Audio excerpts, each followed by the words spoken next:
But Pharaoh's pride was not done. The children of Israel had just escaped Egypt.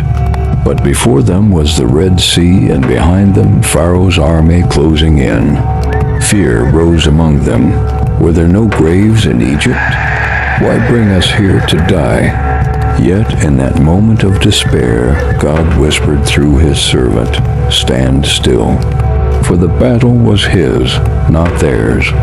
At the edge of the impossible, Moses lifted his eyes to heaven. The waves roared before him. The people cried behind him. And in that moment of helplessness, God spoke. "Lift your staff. Stretch out your hand over the sea and divide it." Faith met obedience, and heaven met earth.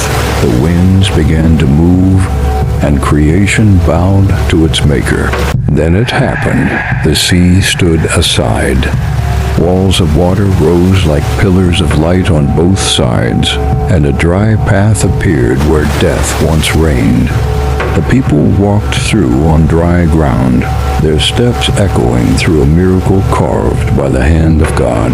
The impossible had become the pathway of deliverance. But Pharaoh's pride was not done. His army charged into the same path God had opened for his people. Lightning flashed. The heavens trembled. What was salvation for Israel became judgment for Egypt. For no one can stand against the word of the Almighty and prevail. When the last of Israel had crossed, Moses lifted his staff once more. The sea roared, the waters returned to their strength. The chariots sank beneath the waves, and silence filled the air. Victory was complete.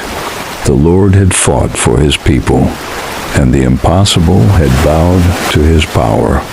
And then Miriam lifted her voice, a song of triumph rising over the shore. The horse and its rider he has thrown into the sea. When God parts the impossible, fear turns to faith, and the sea becomes your way. Waymaker, miracle worker, promise keeper, light in the darkness, my God.